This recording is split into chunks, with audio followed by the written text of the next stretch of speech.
Jadi kali ini aku mau bercerita tentang pengalaman horor pada saat di rumah dinas Majalengka gitu. Jadi cerita ini mungkin sedikit agak panjang ya, semoga nggak ngebosenin.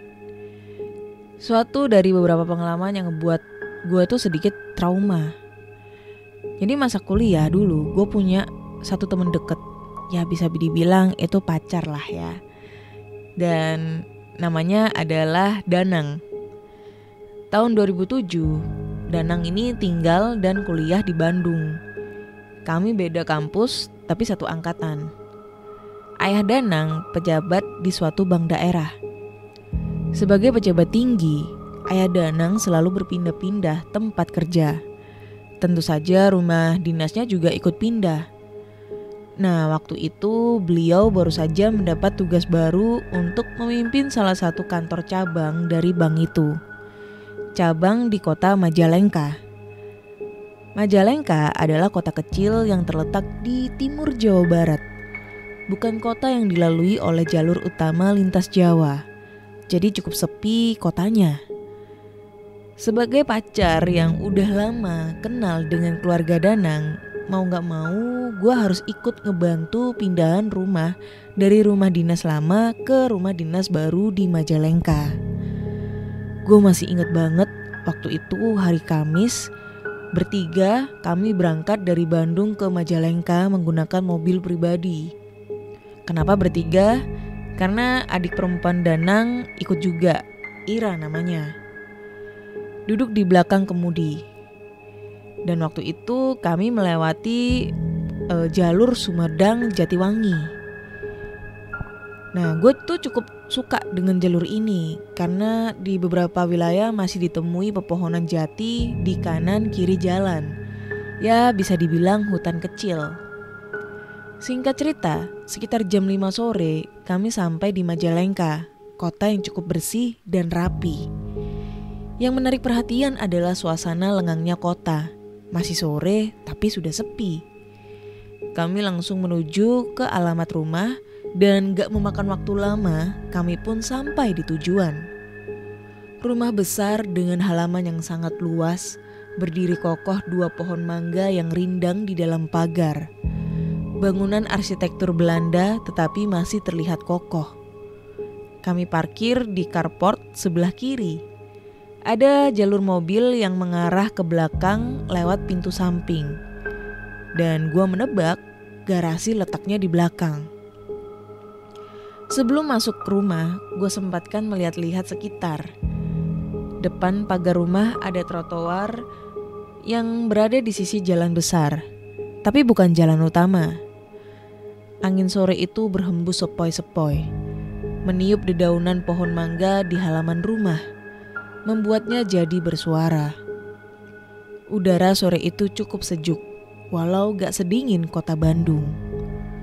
Gue coba susuri jalan kecil yang mengelilingi rumah melalui pintu samping. Jalur ini cukup untuk dilalui satu mobil.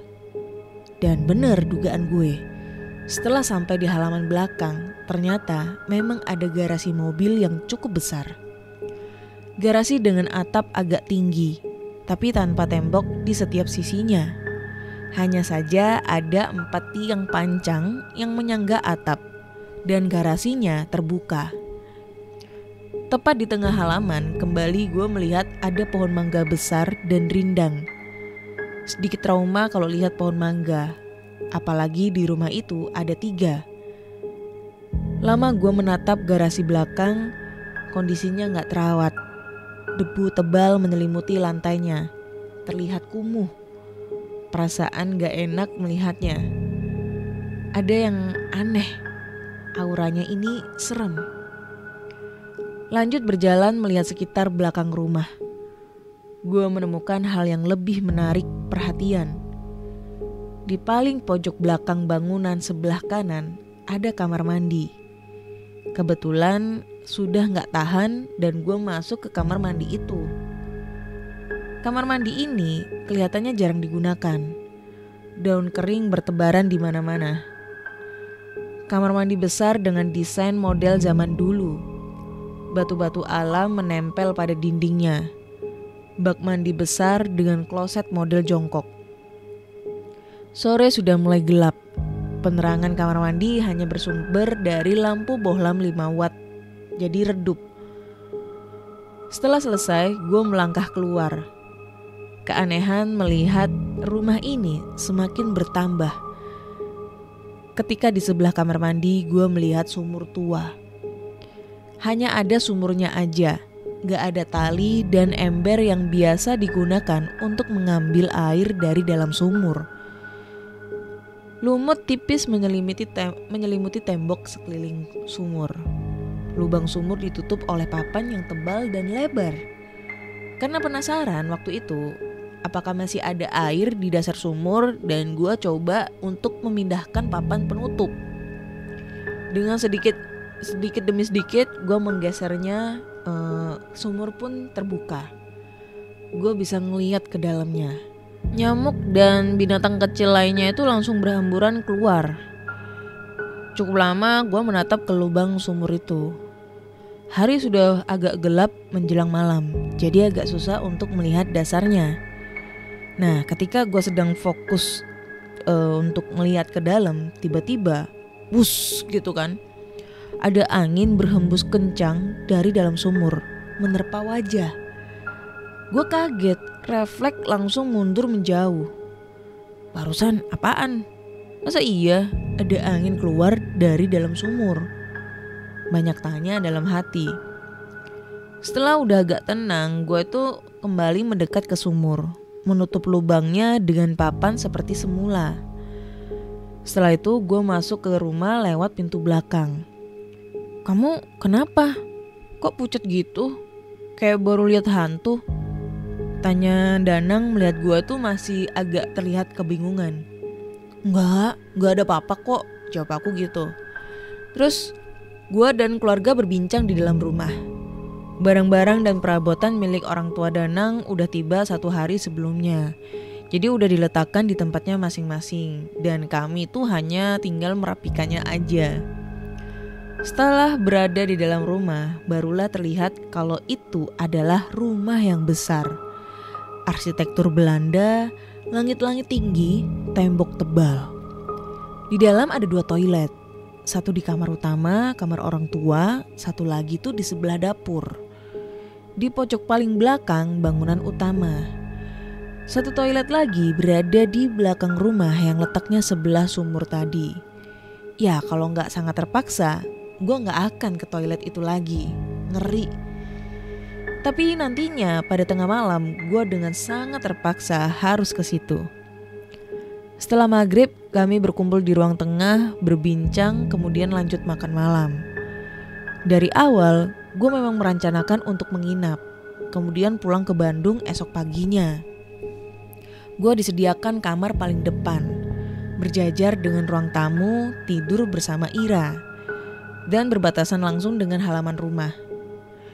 Ortu Danang itu tidur di kamar utama di sebelah kanan ruang keluarga, sedangkan Danang itu tidur di kamar yang berseberangan dengan kamar utama di sebelah kiri ruang keluarga.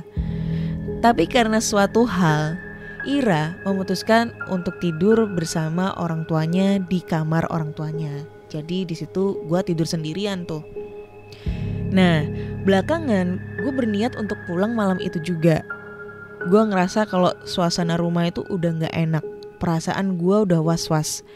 Gue sangat pengen banget pulang.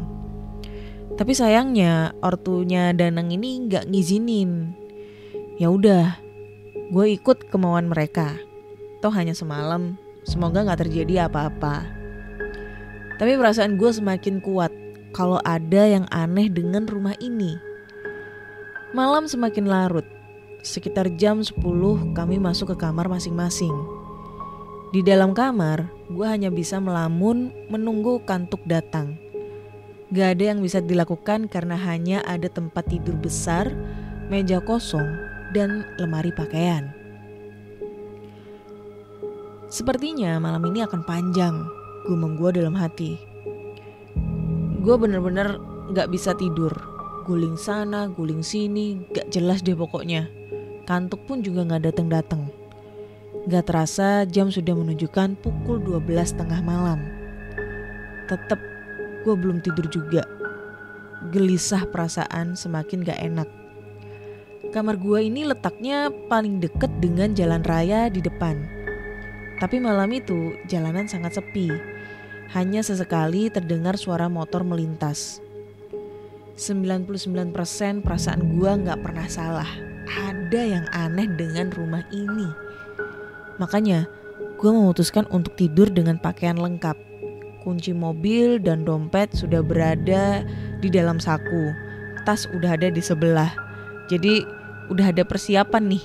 Kalau tiba-tiba ada sesuatu yang terjadi, gue tinggal kabur melarikan diri. Bodoh amat deh. Cewek tengah malam pulang, bodoh amat. Yang penting gue selamat gitu kan. Dan seperti yang gue duga, itu bener.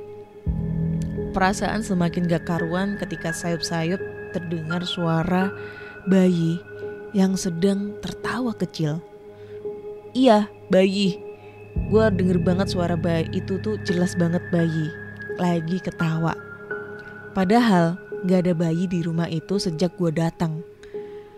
Sumber suara dari ruang tamu yang letaknya persis di depan kamar. Gue langsung duduk di pinggir tempat tidur, mencoba menajamkan pendengaran dan apakah itu benar suara bayi. Dan ternyata benar, itu suara tawa bayi. Suaranya semakin lama semakin jelas. Gak berani membuka pintu untuk memastikan, dan gue memilih diam di dalam kamar, mencoba mengabaikan. Tapi tetap aja gue ketakutan, dan pada titik ini teror baru saja dimulai. Tapi lama-kelamaan suara tawa bayi itu menghilang. Agak sedikit lega lah ya, tapi tetap gak bisa tidur. Dan seperti yang gue duga sebelumnya, sesuatu yang paling gak gue harapkan itu terjadi. Gue pengen buang air kecil. Dan gak akan bisa kalau harus menahannya sampai pagi. Akhirnya memutuskan untuk nekat keluar kamar menuju toilet. Perlahan gue itu ngebuka pintu kamar karena masih was-was dengan suara bayi tadi. Syukurlah ternyata gak ada apa-apa. Ruang tamu dalam keadaan kosong dan gelap. Lalu lanjut berjalan ke arah toilet. Dan gue memilih toilet di belakang rumah yang bersebelahan dengan dapur. Sesampainya di depan pintu toilet, gue mencoba untuk membukanya. Ternyata gak bisa. Dan sepertinya terkunci dari dalam. Wah, mungkin ada orang di dalam kali, pikir gue dalam hati. Karena udah bener-bener gak tahan, gue berniat untuk ke toilet yang ada di halaman belakang, di sebelah sumur tua. Sebenarnya sih gue sangat takut, tapi mau gimana lagi, udah kebelet dan mau gak mau gue harus ke sana. Ketika pintu belakang rumah terbuka, pandangan langsung tertuju ke garasi kosong yang ada di belakang. Dan pada detik itu gue gak melihat apa-apa, tapi indera gue yang lain bilang kalau di situ itu ramai. Pasti orang-orang pada nanya ya, kenapa gak bangunin Danang? Nah, karena gue gak pengen ngeganggu gitu loh, karena dia capek kan ya abis nyetir seharian. Jadi gue kayak udahlah, gue kayak ngerasa bisa untuk ke kamar mandi sendiri gitu. Nah, ketika gue berjalan di selasar belakang, melewati kamar pembantu yang masih kosong dan gelap, dan akhirnya gue melintas di depan sumur tua. Ada yang aneh dengan sumur itu. Papan penutup yang sudah berada di sisi udah gak lagi menutup lubangnya. Padahal sore tadi gue tinggalkan dalam keadaan tertutup. Jadi papan yang gue tutup tadi, yang nutup sumur itu, pada malam itu gue ngeliatnya itu posisinya udah berada di sisi sumur. Udah kebuka sumurnya. Padahal sebelum gue tinggalin itu papannya udah gue tutup gitu kan. Jadi papannya udah ada di atas sumur. Nah, gak ambil pusing, gue lanjut ke toilet dulu karena sudah gak tahan lagi. Setelah selesai, gue langsung keluar toilet. Dan ketika pintu toilet terbuka, pandangan langsung menghadap ke garasi kosong dan gelap itu. Gue diem dan gue melihat sesuatu. Pandangan gue menangkap satu objek yang berada di dalam gelapnya malam itu. Ada pocong di dalam garasi. Pocong yang bentuknya tinggi besar berdiri tegak di pojok garasi. Gak jelas menghadap ke arah mana, karena gue gak berani melihat ke arah wajahnya. Berdiri diam, hanya sesekali ada gerakan perlahan pada tubuhnya. Lemes banget badan gue, tulang-tulang serasa lepas dari engselnya. Gue paksa diri untuk berjalan menuju pintu belakang, nyeret kaki ke pintu, dan gak berani lagi melirik garasi tempat pocong itu berdiri. Akhirnya berhasil masuk rumah dan gue langsung mengunci pintu dan berjalan cepat menuju kamar. Sesampainya di kamar, gue ngatur nafas dan ingin rasanya pergi keluar rumah, lari ke tempat ramai, dan gue udah gak tahan lagi di situ. Selanjutnya bisa ditebak, gue tetap gak bisa memejamkan mata karena terornya belum selesai. Jarum jam sudah menunjukkan hampir pukul 2. Ketika sekali lagi sayup-sayup gue mendengar tawa bayi dari ruang tamu. Dan kali ini suaranya semakin lama semakin jelas. Gue semakin ketakutan dan semakin bertambah panik. Seperti biasa, akhirnya rasa penasaran mengalahkan segalanya. Gue berjalan menuju pintu, berniat untuk mengintip keluar apa sebenarnya yang sedang berlangsung di ruang tamu. Gue ngebuka pintu sedikit demi sedikit, sampai mata mendapat celah untuk mengintip. Akhirnya gue dapat melihat ke ruang tengah. Dalam remangnya cahaya, gue dapat menyaksikan apa yang terjadi di situ. Ternyata di sofa ruang tamu ada sosok wanita berambut panjang duduk dengan bayi kecil di pangkuannya. Wanita ini berpakaian terusan panjang berwarna gelap. Sekali lagi, jantung seperti berhenti berdetak. Badan gue lemes selemes-lemesnya. Beberapa detik wajah kami saling bertatapan. Perlahan gue menutup pintu, lalu duduk di pinggir tempat tidur. Badan gue gemeter hebat. Bulu kuduk berdiri semua. Pikiran semrawut memikirkan apa yang harus gue lakukan. Sementara tawa perempuan dan bayinya terus-menerus terdengar. Beberapa saat kemudian gue mendengar langkah kaki dari balik pintu. Langkah yang sepertinya datang dari bagian belakang rumah menuju ke ruang tamu, tempat perempuan memangku bayi berada. Jadi kayak ramai sekali gitu kedengarannya. Beberapa kali juga tawa bayinya ini berganti dengan tangisan. Terus terdengar juga suara perempuan yang mencoba menenangkan bayinya. Gue semakin ketakutan dan panik.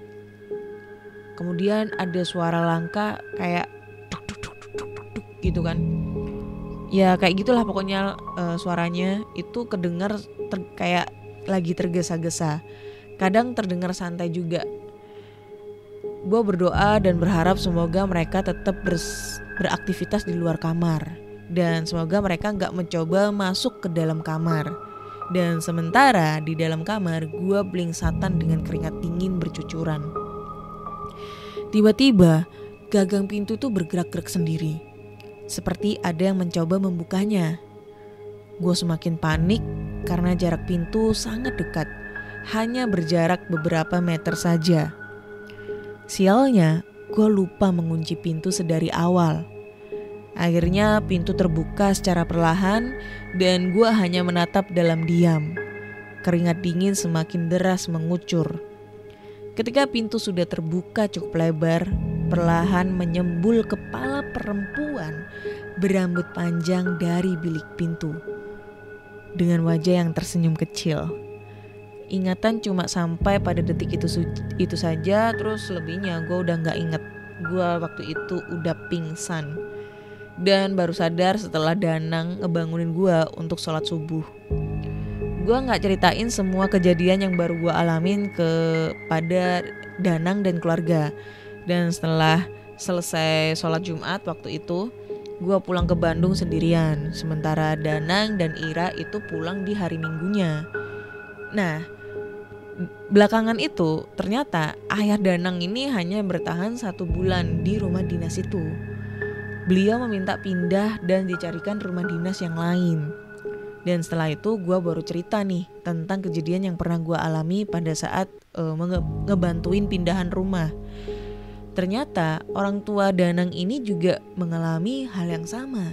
Diteror oleh penghuni rumah dinas tersebut.